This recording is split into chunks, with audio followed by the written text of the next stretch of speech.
Bismillahirrahmanirrahim. Assalamualaikum warahmatullahi wabarakatuh. Apa kabar anak-anakku yang budiman semuanya? Semoga sehat selalu.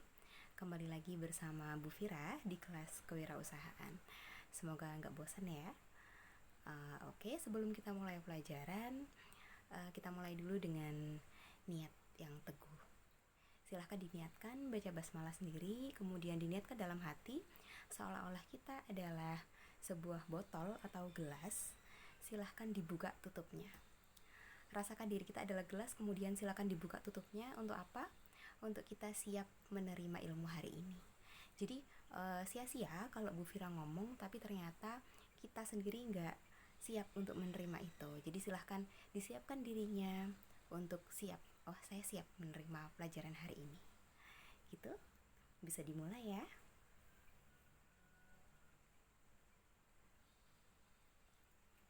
Baik, sebenarnya ini bukan kelas yang asing buat kita semua ya, karena semester lalu kita sudah pernah melalui kelas wirausaha. Jadi Bu Fira cuma sekedar mengingatkan kembali dan memotivasi kita semuanya tentang kelas wirausaha.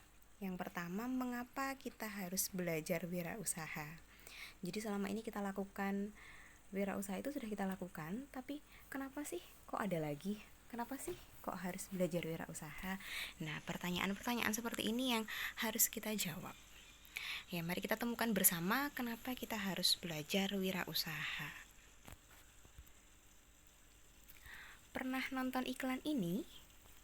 Kalau nggak pernah, ayo kita tonton bareng-bareng.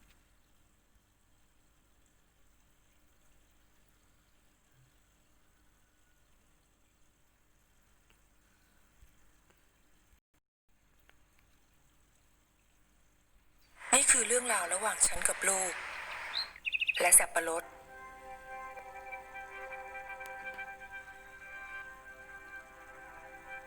ฉันไม่ได้เรียนหนังสือไม่รู้ว่าต้องพูดต้องสอนแบบไหนฉันรู้แค่ว่าต้องทำให้ดูให้เขาเห็นเป็นตัวอย่าง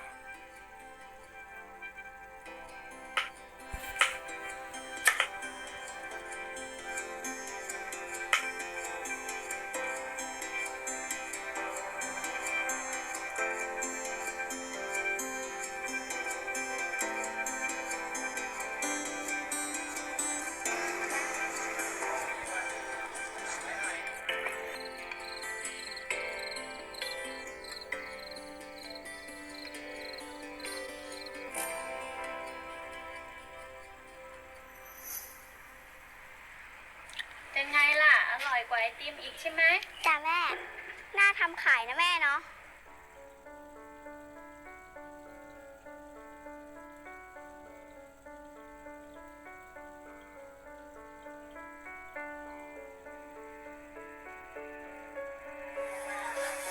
ไอติมสับปะรดนะคะ ไอติมสับปะรดนะคะ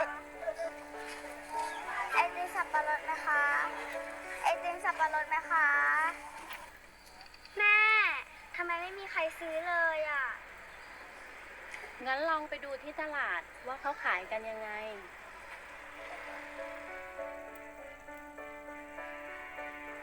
บิ๊กวิจ้ากล่องละ53กล่อง10จ้า หมูปิ้งจอมทัพหมูปิ้งอร่อยครับหมูปิ้งจอมทัพจ้า พี่กล่องละ5นะคะ3กล่อง10จ้า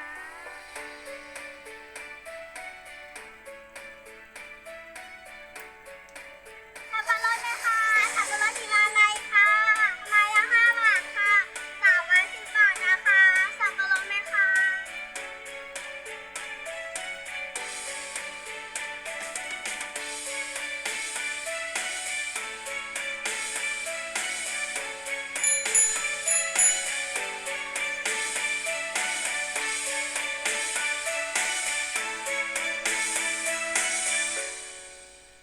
พอเห็นเขาได้สังเกตได้ลองทำเอง วันนี้ฉันสบายใจแล้วที่เห็นเขาทำได้แบบนี้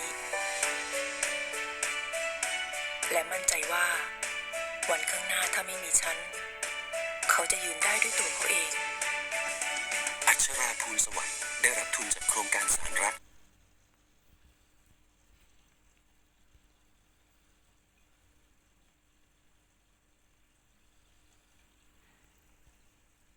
Baik, anakku semuanya tadi sudah nonton ya tentang iklannya. Kira-kira hikmah apa yang kita dapatkan dari tayangan tersebut? Banyak ya. Jadi kita bahas satu-satu. Yang pertama, benar, ide bagus saja belum cukup. Jadi dari video itu kita tahu, ketika seseorang belajar berwirausaha, kita akan tahu bahwa ide yang bagus aja belum cukup. Kita punya produk bagus, tapi ternyata di pasaran itu nggak laku. Nah, tantangan tersendiri buat kita. Ternyata punya ide aja nggak cukup. Jadi dalam berwirausaha, kita akan terus dilatih untuk menjadi seseorang yang kreatif. Tapi kreatif aja nggak cukup, ada banyak tantangan yang lainnya, gitu ya. Nah, melibatkan tantangan yang sebenarnya. Jadi dalam berwirausaha, kita akan bertemu dengan banyak tantangan-tantangan nyata di dunia nyata ini. Beda dengan kalau kita belajar biologi ya. Jadi yang tantangannya adalah dapat nilai bagus, tantangannya adalah kita menguasai pelajaran, tantangannya adalah kita bisa aplikasi dan lain sebagainya. Tapi di wirausaha ini, seperti yang sudah pernah kita lakukan sebelumnya, maka kita berhadapan langsung dengan tantangan di dunia nyata. Nah, ilmu yang seperti ini yang akan berlaku di kehidupan kita yang akan mendatang. Gitu, yang akan selalu kita temui, yaitu tantangan yang nyata. Nah, dari video tadi kita tahu bahwa si adik yang jualan es tadi, dia ketemu sama tantangan yang namanya nggak laku.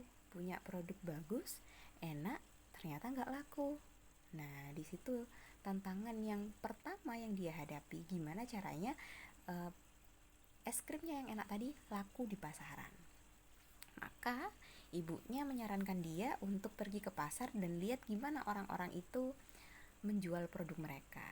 Nah, di sini kita belajar langsung dari komunitas, bahkan dari kompetitor. Dengan sang ibu tadi menyuruh si adik untuk ke pasar dan mengamati bagaimana orang-orang menjual produknya, maka si adik tadi belajar secara langsung dari komunitasnya, dari para pedagang yang ada di pasar, bahkan dari kompetitornya, sama-sama jual es, sama-sama jual makanan, gimana cara mereka memasarkan itu. Nah, itu yang dilakukan si adik. Nah, kemudian dengan melihat dari video tadi, si adik belajar dengan antusias tanpa terpaksa. Pernah ya, kadang kita belajar di suatu mata pelajaran tapi kita kepaksa. Kenapa sih saya harus belajar ini? Kenapa sih saya harus ngafalin nama bakteri dan lain sebagainya? Nah, tapi ketika kita belajar berwirausaha, kita belajar tanpa terpaksa. Kenapa? Contohnya adik tadi. Karena dia menyadari kebutuhannya. Dia pengen membantu perekonomian orang tuanya. Maka ada motivasi dalam diri untuk berwirausaha. Termasuk juga kalian, silakan menemukan motivasi dalam diri kalian untuk berwirausaha. Jadi, saya tidak mau pelajaran wirausaha ini terkesan terpaksa. Tapi ikutilah karena kita butuh, karena saya butuh belajar ini. Bukan untuk nilai, bukan untuk Bu Fira, tapi untuk masa depan kalian. Seandainya terjadi hal-hal di masa depan yang tidak sesuai dengan rencana, akhirnya kita keluar dari zona nyaman kita, maka wirausaha adalah pilihan yang bisa dicoba. Kemudian dari video tadi kita belajar bahwa bagaimana cara memaknai lompatan keberhasilan. Meskipun itu kecil, jualan es nanas mungkin gak boys ya, bagi sebagian orang itu bukan hal yang keren, tapi bagi adik tadi dengan belajar berjualan es nanas itu mengantarkan dia ke gerbang kesuksesan yang sebenarnya.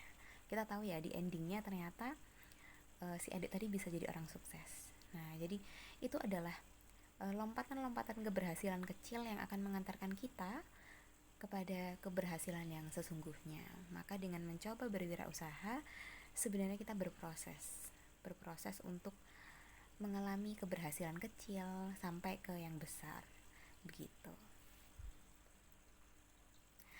Jadi kids, sudah ingin berwirausaha?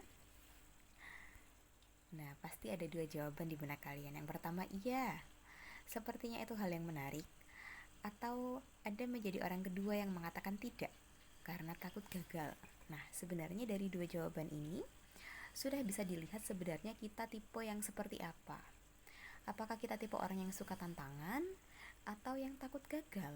Nah, dua tipe ini yang sebenarnya harus kita luruskan kembali. Untuk menjadi wirausaha itu kita harus jadi orang yang seperti apa dulu gitu. Nah, sudah pernah memulai wirausaha? Ini juga ada 2 jawaban. Yang pertama pernah, tapi mengalami sepi pembeli, kemudian kekurangan modal, tidak ada progres, stuck aja di situ, kayak nggak maju-maju gitu. Mengalami penurunan omset dan hambatan-hambatan lain. Atau jawaban kedua, awalnya semangat tapi, nah ada tapinya lagi, keadaan berubah. Ada efek pandemi. Nah, kita sudah bahas di semester yang lalu, pandemi ini memberikan banyak efek di dunia perwirausahaan, termasuk yang kalian alami. Banyak rintangan. Ya, kalau banyak rantangan namanya catering. Ups. Tidak ada support. Nah, kalau alasan seperti ini saya rasa terlalu klise ya. Jadi kita hidup itu jangan cuma mengandalkan support aja, tapi kita harus bisa membangun sistem support kita sendiri. Jadi silahkan dibangun motivasi itu dari dalam diri kita sendiri, bukan mengandalkan orang lain. Kenapa? Kalau kita mengandalkan orang lain yang mensupport, jika orang yang menjadi motif kita, yang menjadi support kita tadi nggak ada lagi, maka kita juga akan kehilangan motivasi. Nah, itu hal yang buruk menurut saya. Jadi silakan membangun support system itu dari dalam diri kita sendiri. Jadi melakukan sesuatu itu bukan karena orang lain, tapi karena diri kita sendiri gitu. Nah, itu ya loh. Kenapa kok jawabannya pernah semua, Bu? Nggak ada yang nggak pernah ya, karena saya rasa kalian sudah pernah mengalami ini di semester yang lalu. Semuanya pasti sudah pernah berwirausaha ya. Hanya kita mau kembali ke titik awal kenapa kita melakukan ini sebagai motivasi untuk kita melanjutkan langkah. Nah, pernah mengenal figur-figur ini? Kalau nggak kenal silakan browsing ya. Saya rasa ini bukan tolak ukur kita, tapi sebenarnya banyak sekali figur-figur pengusaha muda di Indonesia. Ini hanya beberapa contoh saja. Nah, kalau gini kan sudah tahu ya. Mulai dari yang paling atas, yang kanan, kemudian ibu-ibu yang cantik, sama yang sebelah kiri itu. Nah, kalau pengen tahu mereka, silahkan baca biografi tokoh-tokoh atau para pengusaha muda di Indonesia. Kalau kalian baca, hampir semuanya nggak mengalami kesuksesan itu tiba-tiba sukses. Pasti ada masa kegagalan, ada masa banyak hambatan, banyak rintangan, atau bahkan mereka memulai ini dari hal yang paling kecil banget. Nah, itu silakan dibaca. Saya nggak akan cerita panjang lebar di sini, tapi silakan cari tahu sendiri. Mulai dari nggak harus 3 tokoh ini, banyak yang lain. Ini hanya contoh-contoh saja bahwa memulai wirausaha itu memang nggak mudah di awalnya. Dalam prosesnya pun nggak mudah. Tapi semuanya itu kemudian bisa mengantarkan beliau-beliau ini menjadi pengusaha yang sukses. Semoga nanti kita bisa termotivasi oleh beliau dan mengikuti jejak beliau menjadi pengusaha sukses. Amin. Nah, seperti yang saya katakan tadi bahwa wirausaha itu seperti manusia. Semuanya pernah jadi bayi. Tidak ada yang langsung menjadi besar dan kuat. Semuanya pernah melalui langkah kecil sebelum pada akhirnya menjadi besar dan sukses. Nah, ini juga quotes yang bagus dari Bapak SBY. Milikilah mental wirausaha, mental yang siap gagal, siap bangkit dan mencoba lagi. Ya, semua orang pasti mempersiapkan kesuksesan, tapi tidak ada yang mempersiapkan kegagalan. Padahal yang lebih pasti kita alami adalah kegagalan. Kenapa? Karena gagal itu adalah awal dari kesuksesan. Yang menjadi poin adalah bagaimana kita menyikapi kegagalan itu untuk kemudian siap bangkit dan siap mencoba lagi. Jadi nggak kemudian gagal udah nggak mau coba lagi. Nah, jadi jangan seperti itu. Jadi bagaimana kita siap bangkit dan mencoba lagi, itu adalah tantangan terbesarnya. Nah, apa sih mental dan karakter wirausaha sukses? Kayaknya kita sudah bahas ini di semester lalu ya. Saya cuma refresh aja. Sebenarnya ada banyak versi mental dan karakter. Hanya saya ambil beberapa poin yang menurut kita bisa kita aplikasikan. Yang pertama adalah percaya diri. Jadi seorang wirausaha itu harus percaya dengan kemampuannya sendiri. Harus ada niat yang kuat, harus ada tekad untuk memulai itu, kemudian mempercayai bahwa dirinya itu bisa. Dengan percaya kepada kemampuan diri kita, langkah selanjutnya akan lebih mudah kita jalankan. Jadi harus percaya dulu. Malu mau ini, malu mau jualan es nanas. Malu itu untuk hal-hal yang sifatnya negatif, untuk hal-hal yang sifatnya dosa. Kalau untuk hal-hal yang seperti ini, saya rasa nggak perlu rasa malu ya. Saya rasa kita harus percaya diri. Bismillah, melangkah gitu. Kemudian tangguh dan disiplin. Jadi beberapa orang menuliskan bahwa seorang wirausaha itu harus tangguh. Tangguh itu nggak cengeng, nggak gampang putus asa, nggak nangisan. Kalau gagal kemudian udah nggak mau nyoba lagi, nggak begitu. Tangguh itu kalau gagal ya kita terima kegagalan, kita evaluasi kegagalan itu, kemudian bangkit lagi, mulai lagi dari awal, coba lagi. Nah gitu. Jadi nggak ada gagal sekali, nyoba sekali udah, enggak. Kita tahu bahwa semua orang itu pasti berkali-kali bahkan ratusan atau ribuan kali mencoba dan mengalami kegagalan sebanyak itu pula sampai akhirnya mereka sukses. Nggak lupa juga sikap disiplin ini yang penting. Jadi seorang wirausaha itu harus punya rasa disiplin yang tinggi. Kenapa? Karena kita pasti mengambil banyak aktivitas. Kalian pelajar tapi juga wirausaha, pasti kan banyak aktivitas yang kemudian kita alami. Nah, itu kita harus punya rasa disiplin. Kebiasaan disiplin ini nggak tiba-tiba ada ya, tapi kita perlu dibentuk dulu dari dalam diri kita. Harus dipaksa memang, harus punya jadwal yang baik. Kapan kita belajar, kapan kita mengerjakan tugas, kapan kita merekap dagangan. Nah itu kan ada hal-hal yang harus dipisahkan seperti itu. Kapan kita ngiklan, nah kapan kita memulai strategi baru. Nah itu semuanya harus terjadwal dengan baik. Kalau kita seorang wirausaha yang bergelut di pasar online, pasti kan sering iklan di dunia online. Nah itu pasti kita dituntut untuk disiplin posting. Nah jadi harus ada disiplin yang tinggi memang. Kalau nggak gitu ya keteteran semuanya. Kemudian yang ketiga adalah berani mengambil resiko. Ya mau nggak mau seorang wirausaha itu pasti dihadapkan dengan resiko. Nah seberapa berani kita mengambil resiko itu yang akan menjadi penentu kita akan melanjutkan ke langkah selanjutnya atau enggak. Nah jadi memang harus terbiasa dengan resiko. Kita harus berani keluar dari zona aman, dari zona nyaman. Begitu memang menjadi wirausaha itu, karena apapun langkah yang kita pilih pasti beresiko. Cuman kita harus tahu strategi mana yang resikonya paling minim. Nah begitu, harus tahu, harus bisa menganalisis resiko-resiko yang paling minim itu yang kita cari gitu, biar nggak terlalu banyak jatuhnya nanti. Cerdas secara emosional. Kenapa sih berwirausaha itu nggak cuma cerdas intelektual aja, tapi harus cerdas secara emosional? Karena dalam perjalanan berwirausaha itu nggak mudah.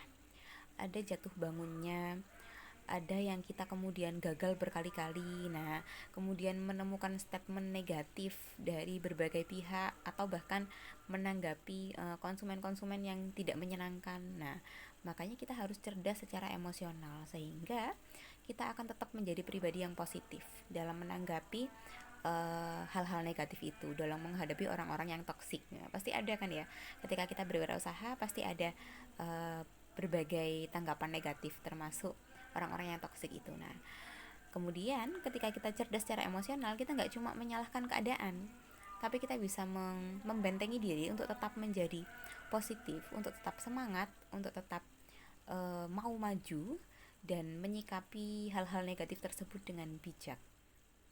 Jadi nyinyiran-nyinyiran itu kemudian harus menjadi pemacu semangat kita, bukan malah menjadi sesuatu yang membuat kita down atau menjadikan kita lemes dalam berwirausaha. Nah, hal yang paling penting adalah kreatif dan inovatif. Ini sangat penting ya. Jadi dalam berwirausaha itu kenapa kok harus kreatif ya, karena itu tadi kita dihadapkan dalam beberapa pilihan, jadi harus pintar menganalisis. Kita pasti punya banyak saingan, jadi harus pintar membuat perbedaan di mana produk kita itu punya keunggulan yang produk lain gak punya. Nah gitu. Jadi ada hal lucu kemarin yang saya baca ketika saya cari referensi. Ada pertanyaan yang kedua hal ini menentukan apakah Anda memiliki jiwa wirausaha atau tidak, apakah Anda seorang entrepreneur atau tidak. Jadi pertanyaan ada 2 slide ya. Slide pertama itu dari satu sisir pisang itu harganya 3.000 misalnya, kemudian kita jual 5.000, tapi bentuknya sama-sama pisang. Nah, slide ini kemudian menunjukkan bahwa ketika kita pilih slide A, misalnya slide A tadi ya, jadi pisang 3.000 kita beli, kemudian kita jual 5.000, tetap bentuknya pisang tadi. Kemudian slide B, dari pisang yang kita beli 3.000 kita jadikan banana milk. Nah, jadikan smoothies banana, kemudian kita jual seharga 10.000. Nah, itu slide B. Kalau kalian suruh pilih, kalian pilih yang mana? Nah, jawaban kalian itu nanti yang menentukan apakah kalian entrepreneur atau bukan, gitu, punya jiwa entrepreneur atau enggak. Jadi kalau kita pilih slide A tadi, kita akan mengerucut kepada pedagang. Jadi kita memang pedagang, dari pisang kita jual tetap pisang tapi dengan harga yang lebih tinggi untuk mendapatkan laba. Tapi kalau kita pilih yang slide B tadi, maka disitulah ada jiwa entrepreneur. Kenapa? Karena ada sentuhan inovasi dari pisang yang biasa kemudian dijadikan itu tadi banana milk smoothies banana. Nah, dijadikan seperti itu. Jadi ada olahan, ada kreativitas, ada inovasi baru untuk mengolah yang pisang tadi dengan harga beli 3.000 tapi bisa dijual lebih banyak keuntungan ya, dengan kemasan yang lebih menarik tentunya. Padahal awalnya pisang. Nah, tapi kita jual dengan inovasi yang baru, dengan kemasan yang baru. Nah, itu disitulah jiwa entrepreneur itu ada. Kemudian, nah yang terakhir adalah ikhlas dan bersyukur. Dari sekian banyak wirausaha menuliskan hal ini. Kenapa? Karena ketika kita melakukan wirausaha, kita memang mungkin akan berorientasi kepada hasil ya. Tapi ada satu sisi yang menjadikan kita tetap stabil nanti, yaitu ketika kita merasa ikhlas dan bersyukur. Walaupun kita hasilnya nanti gagal. Kenapa kok kita ikhlas harus ikhlas dengan kegagalan ya? Karena harus direlakan. Kegagalan itu salah satu proses. Jadi kita harus menerima, oh saya gagal, tapi dengan kegagalan ini saya belajar loh, ini loh. Saya belajar banyak hal. Saya belajar ngiklan, saya belajar promosi, saya belajar menjual, saya bahkan belajar membuat produk. Nah, ada banyak hikmah di balik kegagalan. Itu yang menjadikan kita harus ikhlas dan harus bersyukur. Bersyukur itu berapapun hasil yang kita terima nanti, itu adalah rezeki dari Allah gitu. Dan kita harus ingat ya, orang-orang yang bersyukur kepada Allah maka akan mendapatkan nikmat yang berlipat-lipat. Nah, jadi kita harus bersyukur, kita harus ingat usaha kita seperti apapun, kita harus ingat yang maha memiliki, yang maha kaya, yang maha memberi rezeki adalah Allah. Maka jika kita ingin usaha kita lancar, ketuk dulu pintu rezekinya, diketuk dulu, pemiliknya diketuk dulu, diminta, ya Allah lancarkanlah, ya Allah jika terjadi hambatan nanti kuatkanlah, ya Allah jika ada masalah nanti tunjukkanlah padaku jalan keluarnya. Silakan diketuk. Oke, masih banyak sebenarnya mental dan karakter. Silakan kalian cari sendiri, silakan dipelajari sendiri untuk mengingat kembali. Nah, ini ada satu quotes bagus ya dari film ini, yaitu jangan patah semangat apapun yang terjadi. Jika kita menyerah, maka habislah sudah. Nah, jadi menurut saya ini bagus banget filmnya di masa saya dulu. Jadi di zaman saya dulu, saya waktu masih muda, saya nonton film ini dan saya merasakan semangat untuk menjadi seorang entrepreneur gitu ya. Mungkin masih banyak film yang lain yang lebih relevan di zaman kalian sekarang. Tapi apa salahnya kalau kita menilik film ini untuk kemudian mencari hikmahnya. Jadi recommended ya filmnya. boleh dicari di internet, banyak banget. Jadi dia filmnya kayaknya sudah lama, jadi sudah beredar di mana-mana. Silahkan yang punya waktu, punya kesempatan, boleh lihat film ini biar kalian tahu apa sih artinya jangan patah semangat itu gitu. Karena kenapa di film ini tokohnya namanya Top ya, tokohnya itu dia mengalami kegagalan itu nggak sekali dua kali, bahkan kehilangan itu nggak sekali dua kali, dan upaya mencoba itu nggak sekali dua kali gitu. Jadi banyak banget kegagalan yang dia alami sampai akhirnya dia bisa punya produk ini loh, produk rumput laut. Kalau kalian tahu ya, saya nggak ngiklan, cuma produknya ada di pojok bawah ini loh, rumput laut taukenoi itu. Nah itu kalau kalian pernah makan, nah itu sebenarnya ada kisah di baliknya gitu. Jadi silahkan kalau pengen tahu kisahnya, silahkan ditonton filmnya, diambil baiknya, yang nggak baik jangan diambil gitu ya. Oke, sudah nyampe di penghujung pelajaran kita hari ini. Gak banyak memang yang ingin saya sampaikan. Saya cuma pengen kembali membangkitkan semangat kalian untuk memulai lagi. Kenapa kok memulai lagi? Karena sebenarnya kita sudah pernah memulai ini ya, cuman mungkin berhenti, atau mungkin ada yang memang masih melanjutkan. Nah silahkan lanjutkan, kita mulai lagi. Bismillah, kita kuatkan tekad lagi, saling belajar bersama, saling berbagi. Silakan belajar ke orang-orang yang menurut kalian lebih berpengalaman di bidang wirausaha. Jadi nggak cuma sama Bu Fira, silakan googling, banyak banget ilmunya kita bisa raih ya, karena sekarang media sudah sangat banyak. Kalian bisa belajar dari mana aja, atau bahkan dari orang-orang sekitar kalian yang sudah memulai wirausaha lebih awal. Karena dengan tidak berhenti belajar, sebenarnya kita tidak berhenti melangkah. Oke, demikian dari Bu Fira. Kalau ada salahnya saya mohon maaf. Terima kasih sudah menyimak dengan baik. Mari kita mulai langkah kita dengan bismillah. See you. Wassalamualaikum warahmatullahi wabarakatuh.